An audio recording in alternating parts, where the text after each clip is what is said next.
till question number 7 in the last video. So today we will solve off the rest of paper 2 of JEE Advanced 2025. So this is question number 8. So in this particular, this is an easy question, I guess. In this particular question, we have to just find out the points of maxima and minima. So what I will basically do is, I guess, instead of the first thing that might have struck your mind is I have to take this big function as 6x plus sine x and whatever, and I should double differentiate it. But in my regard, I guess you should apply first principle, because double differentiating this will take most of your time. So what I will do is I will try applying first principle to this. So f dash of 0 plus is basically limit h is tending to 0, f of 0 plus h minus f of 0 by h. This is the basic definition. So this will become limit h is tending to 0. Now this will be 6h plus sine h by 2h plus sine h. And if we put f of 0, I guess this will basically come out to be as 1 by 3.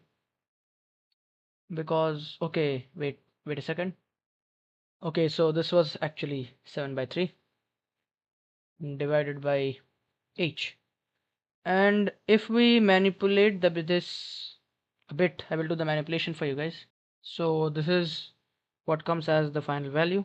Now if we evaluate this particular thing, this will come out to be as limit h tends to 0.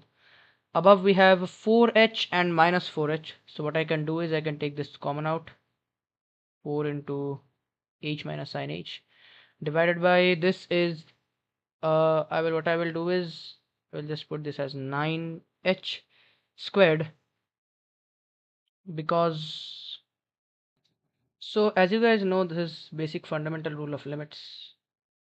This will be, I will 9h squared, I will just show this for you. So basically what you will do is we can just divide this complete equation by h and multiply an h here.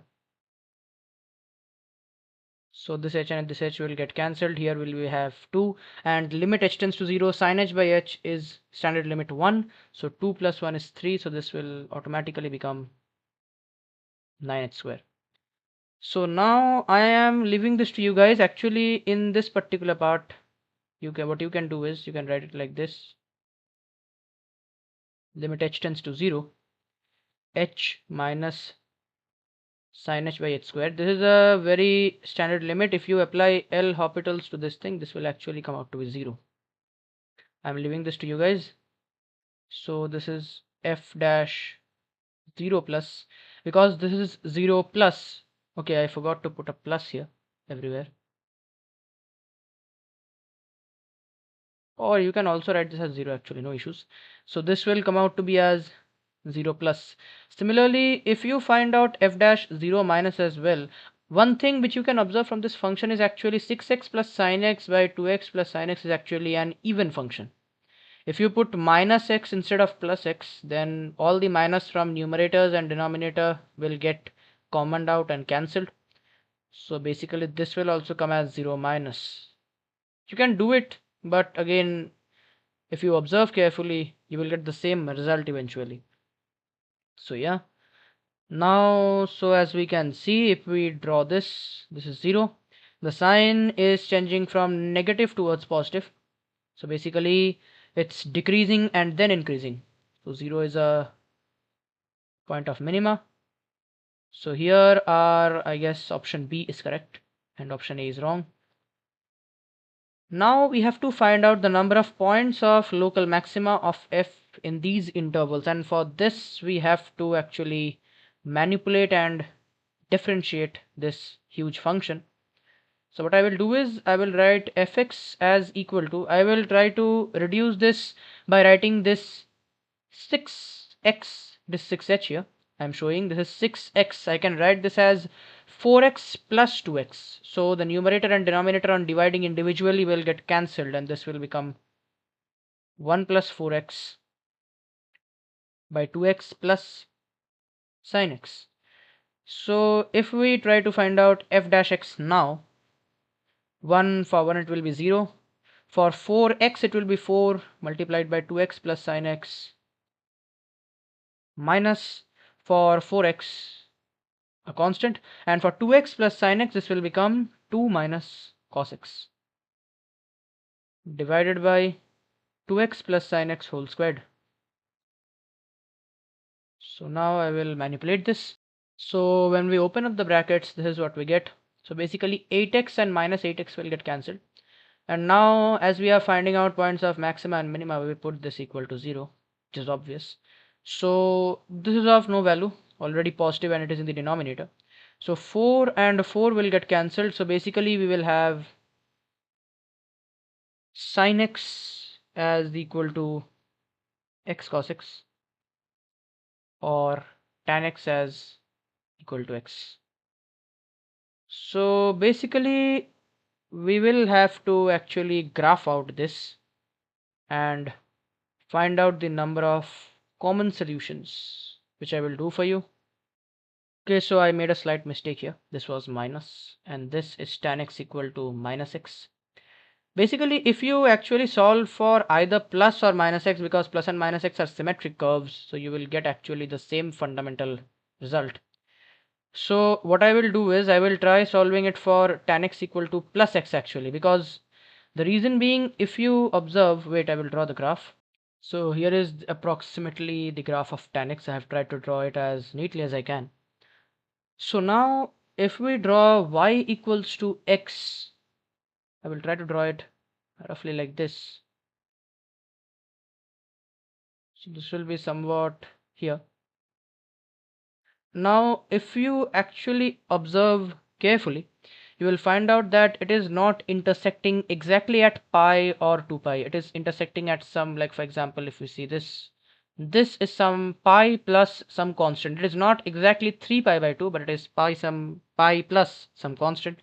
Similarly, if we take this here, you will observe that it is intersecting here at some point, which is again 2 pi plus some constant. So basically these solutions to this equation will be x equals to pi plus some lambda 1, similarly 2 pi plus some lambda 2, again 3 pi plus some lambda 3, 4 pi plus some lambda 4, and so on. So basically if you graph out the same thing, what I did was the same. If you graph out the same thing for y equals to minus x as well, you will see that it is a similar nature. So yeah, now what I will do is I will try finding out the number of solutions. For that we can take help of a number line, and this is pi plus lambda 1, this is 2 pi plus lambda 2, this is 3 pi plus lambda 3, and this is 4 pi plus lambda 4. Now in this particular place our options have two intervals, I guess, which are pi to 6 pi and 2 pi to 4 pi. Now in these two intervals we have to find the number of local maximas and minimas, which is pretty obvious. Now an obvious question that might arise is, how can we identify which is a maxima and a minima? So as you know that maxima and minima points are always alternating, that is, at each of these places f dash x is 0, so either each of these will be a maxima or a minima. So basically we know that 0 is minima, which we have found out in option, I guess, in the first two options. So if this is minima, then this becomes a maxima, again this becomes a minima, this a maxima, and so on. I will write that down. So this is how it goes basically, and we will write down a last 6 pi plus lambda 5 also, because we have 6 pi, this is a minima.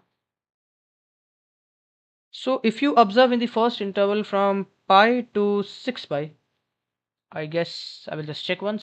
So in the option number C, we have been actually asked the number of local, I guess, maximas in pi to 6 pi. So if we look at the number of local maximas in pi to 6 pi, so we will have this one, 1, 2, and 3. We won't take this because this is 6 pi plus some constant, so it is actually exceeding 6 pi. So basically in pi to 6 pi we have 3 maximas, and I guess that was option number C, so it is correct. And in D we have the number of minimas in 2 pi to 4 pi. So basically in 2 pi to 4 pi here is one minima, and this is exceeding 4 pi. So basically in 2 pi to 4 pi we have only one minima, and therefore option D is also correct because that is what is given, and we have option B as correct. So the final answer for this question is B, C, and D. So this was a really nice question because it had a lot of graphical approach, and you have to really manipulate this problem properly, because this is actually where most of you might get confused.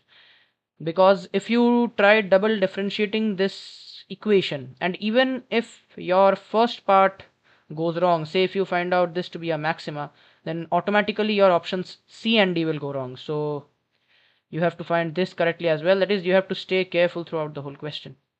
So I will move on to the next question now. So here is our next question from the paper. So this question was a pretty simple question. I will write this question down. This was, I guess, one of the very simple questions in this entire paper. So this is equal to x squared plus y squared. So we will directly divide the whole expression using x squared. So this is dy by dx plus y by x equal to x squared plus y squared by x squared. So now I guess it's very simple to identify that we have to turn this into a homogeneous equation. It is a homogeneous equation. We have to make this substitution. So dy by dx is basically v plus x dv by dx. So if we substitute this here, this become v plus x dv by dx, and this becomes equals to 1 plus v square, and this is plus v. I am bringing it to this side, so this becomes minus v. And if we bring this v also to this side, so basically this will become x dv by dx. This is x. This will become equal to v minus 1 whole square, because this is 1 minus 2v plus v square. So now if we integrate this expression, dv by v minus 1 squared is equals to integral dx by x. So this is a pretty simple integral. This will come out to be as minus 1 by v minus 1, which is equal to ln x plus c. Okay, this is ln. So now we will put v as y by x, and finally we will have, if we put y by x here, so this is y minus x and x to the top. So minus x by y minus x equal to ln x plus c, or if you want to take this minus to the bottom, this will become x by x minus y equal to ln x plus c. This is our final equation. And now to find the integration constant, we have something given that y of 1 is basically 0. So if we put y as 0 and x as 1, so 1 by 1 minus 0 is 1, and ln 1 is 0, so basically c is 1.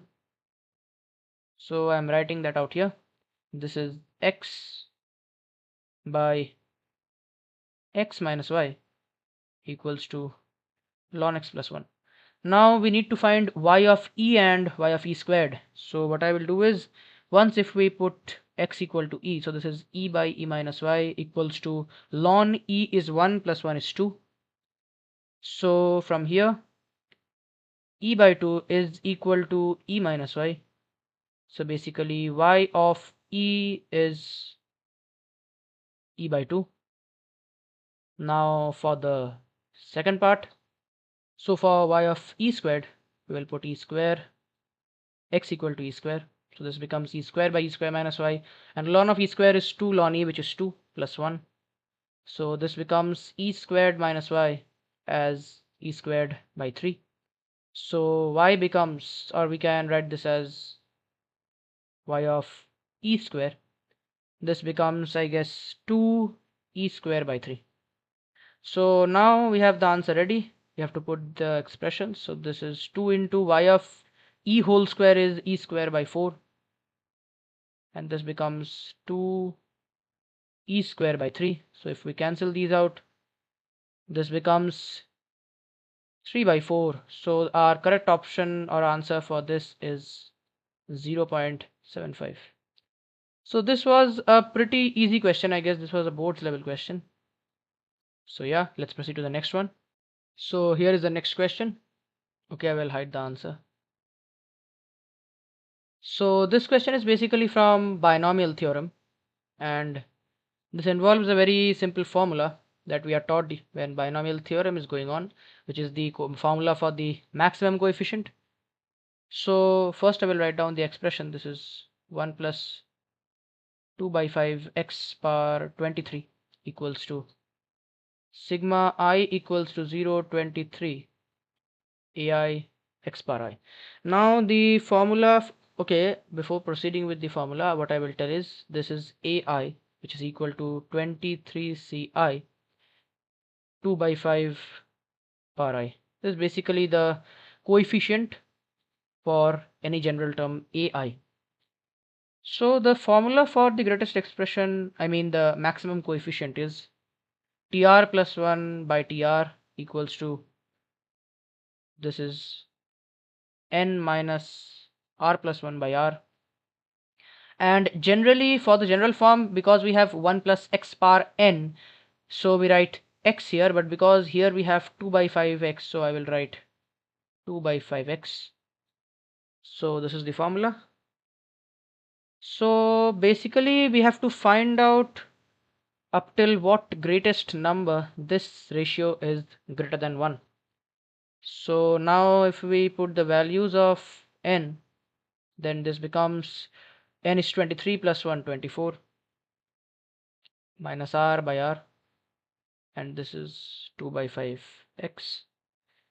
So basically now if we find out the values of r, you can start putting it as r equals to 1, 2. I guess this will be somewhere maximum near r equals to 6. I will try putting r equals to 6. So this becomes t7 by t6, and this is 18. Okay, you actually don't need x here, although I've kept it, but you actually don't need x because we are only interested with the ratio of coefficients. So you can remove this if you want, and this is 18 into 2 divided by r, which is I guess 6 into 5. So this is 36 by 30, which is still greater than 1. Now if we put r equals to 7, I guess this will be t8 by t7, which is 24 minus 7 is 17 into 2 by 7 into 5, which is 34 by 35. Okay, that means this ratio is less than 1. So t8 is basically less than t7, and here t7 is greater than t6. So the sign change is occurring for, in this place it is occurring for the 7th term. So our maximum term is t7. Now here is where most of you might commit a mistake, because answer will not be 7, as ar is the largest number, and as you guys know, when we write out the, I will write it out here, when we write out the general term for a binomial coefficient, say this is ai, it is actually ar plus 1. So basically if you have 7 here, the value of r here will be 6. So ai, the required ai here will be actually a6, which is 23c6 2 by 5 power 6, and that is where most of you might commit a mistake. So the answer to this question is actually 6. So this was a good question on binomial theorem, but if you guys don't know this formula, then it might be difficult for you to solve in the exam hall. So anyways, we will move on to the next question now. So this is our next question from the paper. So basically this question is based on probability Bayes theorem. It's not directly Bayes theorem, it's actually the inverse of Bayes theorem. So at first I will read the question because it's a question on probability. So a factory has a total of 3 manufacturing units, M1, M2 and M3, which produce bulbs independent of each other. So basically probabilities of M1, M2 and M3 producing bulbs, all these events are independent. I'm not writing that. The units M1, M2, M3 produce bulbs in the proportions of 2:2:1. Respectively, it is known that 20% of the bulbs produced in the factory are defective. It is also known that of all the bulbs produced by M1, 15% are defective. And we have to suppose that if a randomly chosen bulb produced in the factory is found to be defective, the probability that it was produced by M2 is 2 by 5. So basically, if we write down the probabilities of M1, M2 and M3, basically if we find out this, so 20% of the bulbs produced in the factory are defective. So what we will do is, if we take a standard of, say there are 100 bulbs, so it is 2:2:1. So basically it is 40 40 20 for M1, M2 and M3 respectively. Say the total are 100 bulbs. And the probabilities, because the events are here producing the defective items, so as pretty obvious from the question, these will be for M1 2 by 5, for M2 also it is 2 by 5, and for M3 it is 1 by 5, because it is 2:2:1. This is the number of bulbs, or you can say the proportion of bulbs, because it was given in a 2:2:1 ratio. So after this we have another event given, that is probability of M2 given E. So this is where actually you can identify that we are being talked about for Bayes theorem. This is given as 2 by 5. Now some more information has been given that out of the bulbs produced by M, I guess this is M2. Okay, just a minute. Okay, so basically we have another information given that 15% of the bulbs produced by M1 are defective. So I'll do it on the side. 15% of 40, which is 15 by 100 into 40, I guess. If we cancel this out, this will come out to be 6. So 6 bulbs produced by M1 are defective. So what we will do is, to bring this 2 by 5, we will actually find out probabilities of E. E is the event where a random, I will write that down. E is the event where a randomly chosen bulb is defective. So basically what we will do is, we will try to find out probabilities of E given M1, M2 and M3.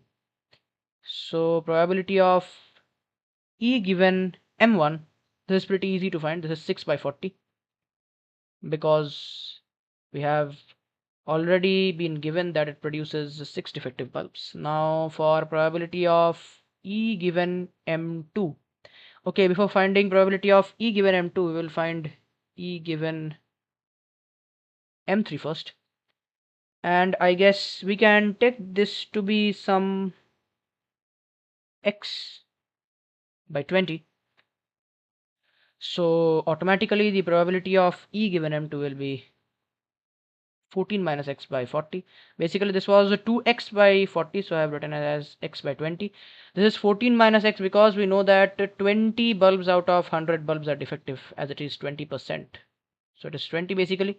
So this becomes 14 minus x by 40. So I guess now we are ready to apply the Bayes theorem. I will write it down for you guys. So basically this is the final equation from the Bayes theorem. I will explain it. This is the probability of E given M2 into probability of M2. This is the same. This is your probability of E given M1 into probability of M1, which we have found above. And this is probability of M3 into probability of E given M3. So this is the equation that we have to solve. So basically, as you can see, the 5's get cancelled. And also from here, you can cancel out this 20 with a 2 from all sides. And these 2's will also get cancelled. So basically, I guess the final equation will be 2 by 5 equal to, from above we bring out 14 minus x, and below we have 14 minus x, I guess, plus 6 plus x. So this becomes 2 by 5 equal to, this minus x and plus x get cancelled, so this is basically 14 minus x by 20.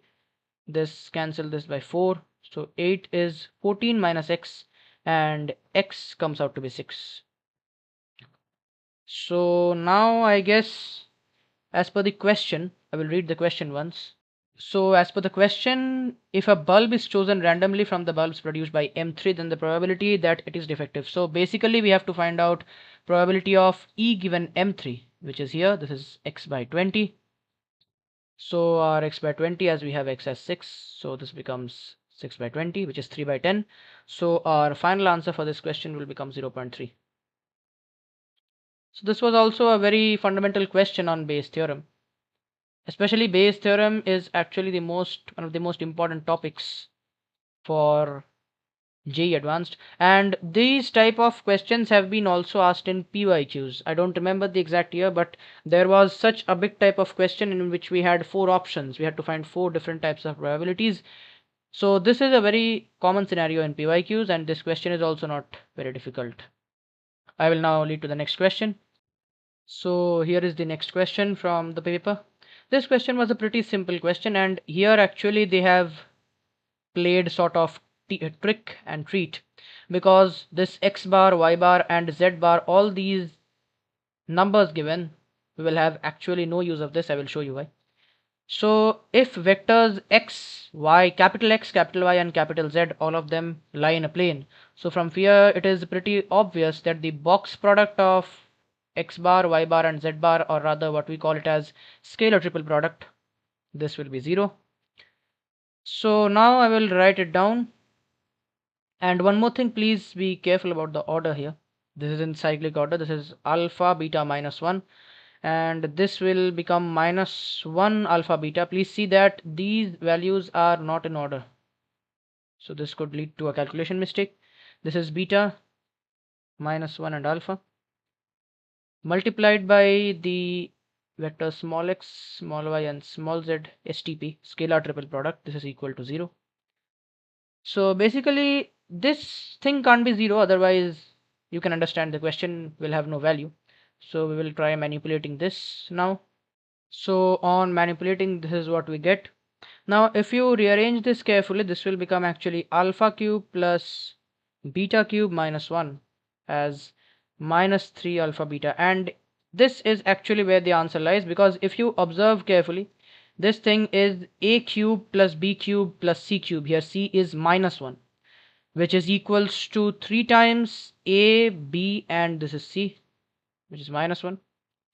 So basically if a cube plus b cube plus c cube is equal to 3abc, it directly means that a plus b plus c is 0.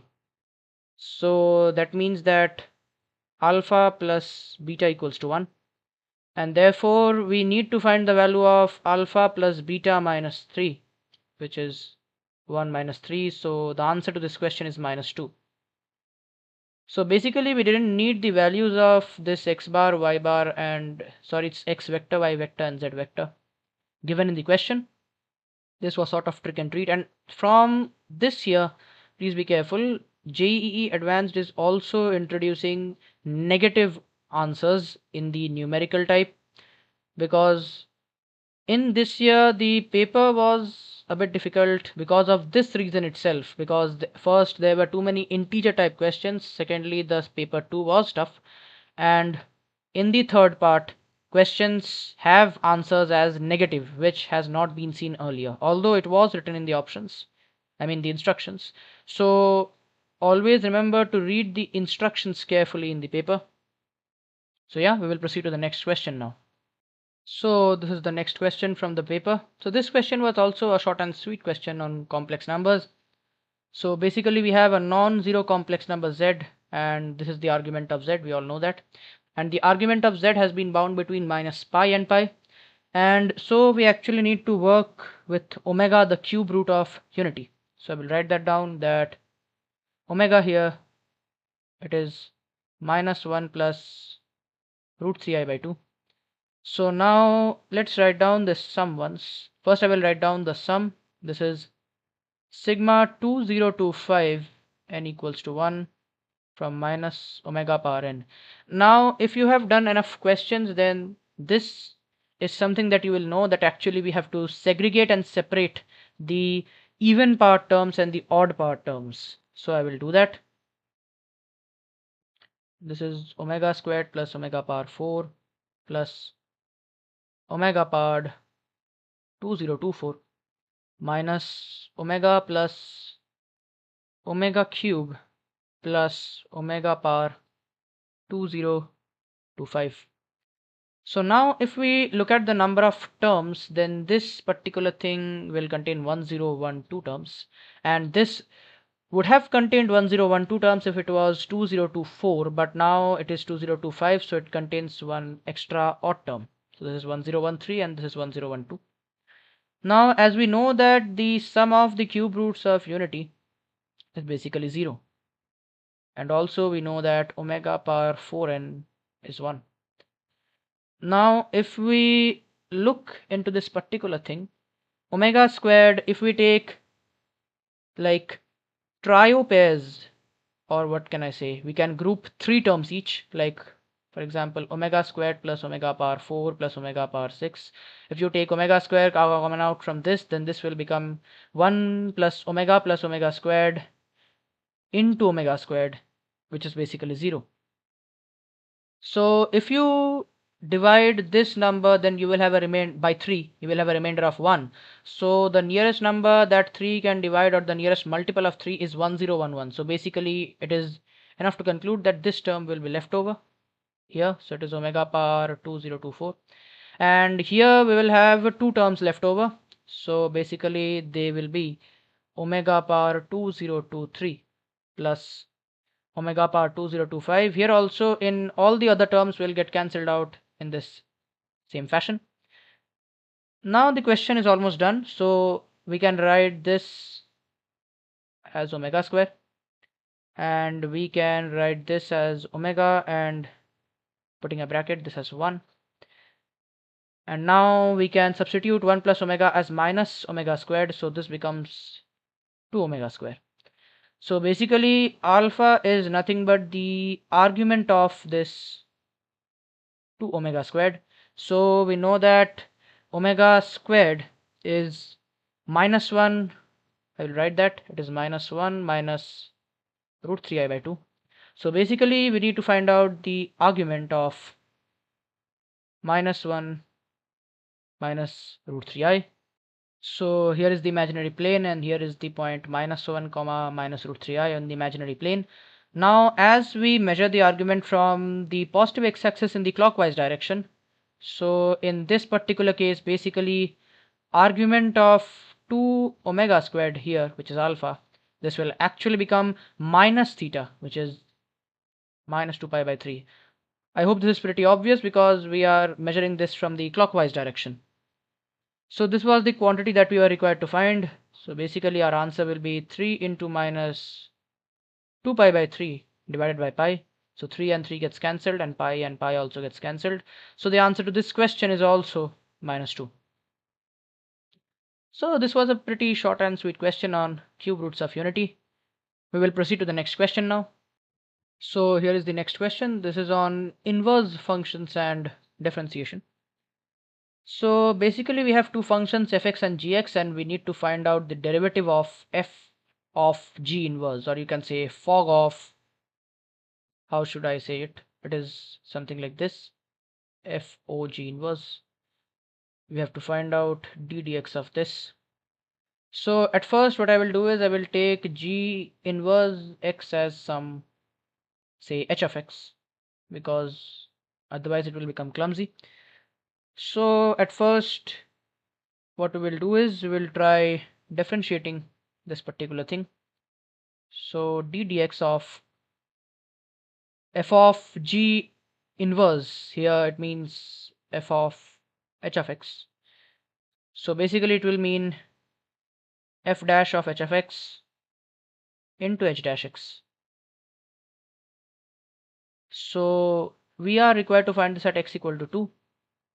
So putting x equal to 2, we will have f dash of h of 2 into h dash 2. Now here is where we have to actually start solving.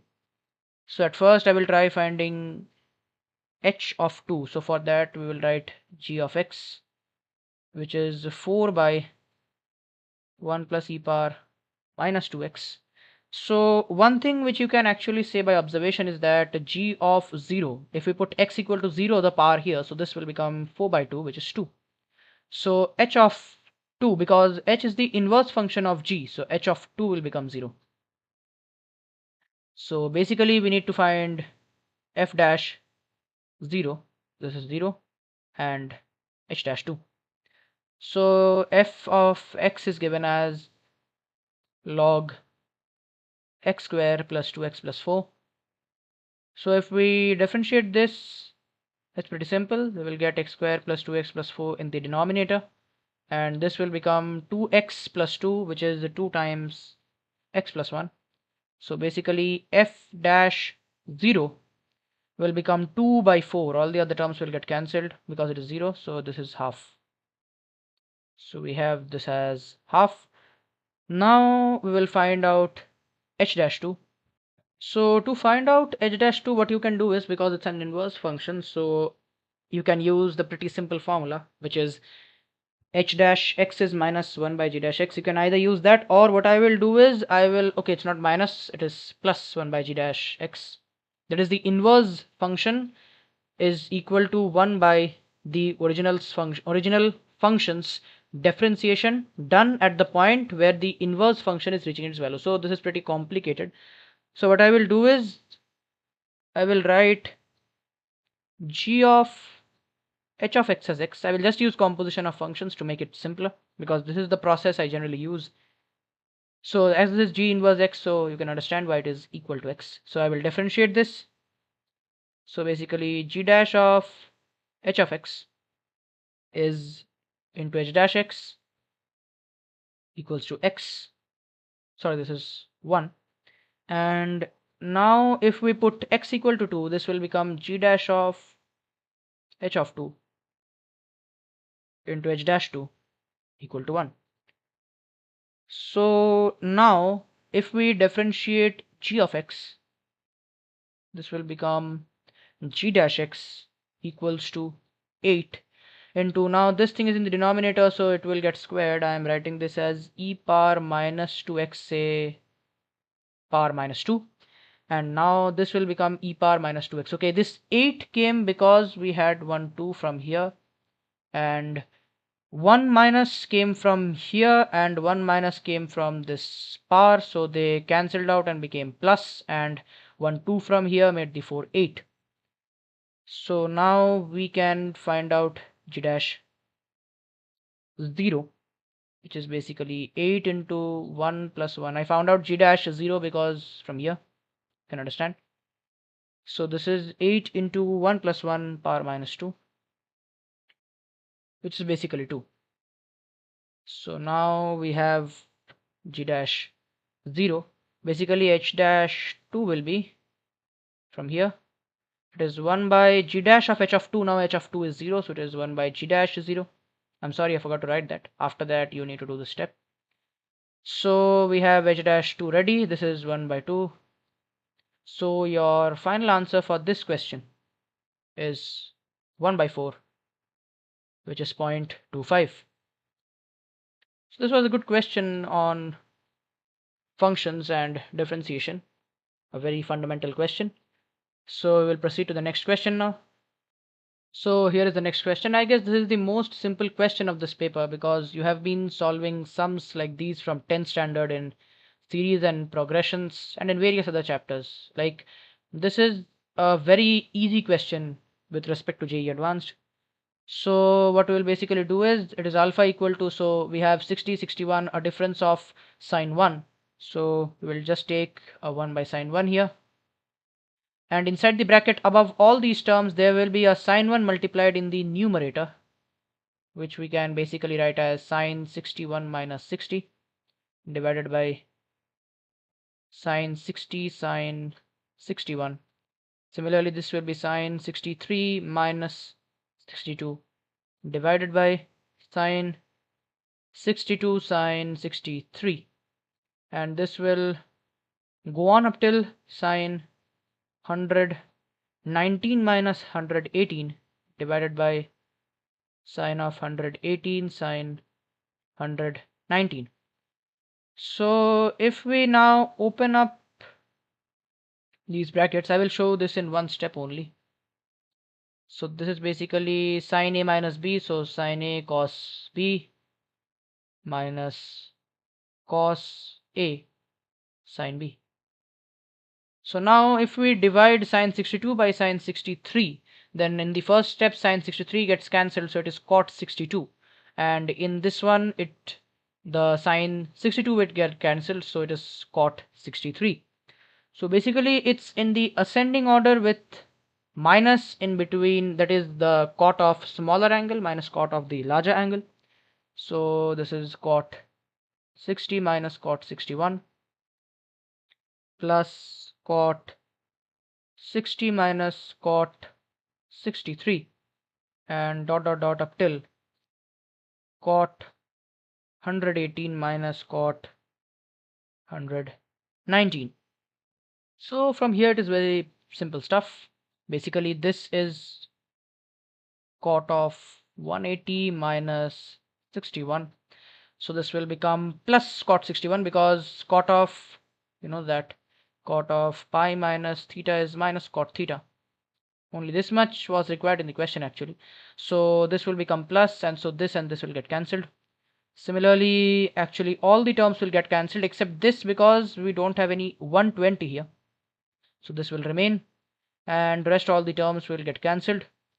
And in the middle, I guess we will have cot 88 minus cot 89 plus cot 90 minus cot 91. So again this and this gets cancelled, this also gets cancelled. Now this is automatically 0, so we don't need anything else for it. This is 0. So yeah, I think the sum is done now.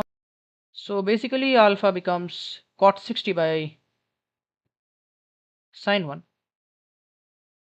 and now cot 60 is 1 by root 3. Now as we have cosec, we can actually bring sine to the top, and this becomes root 3.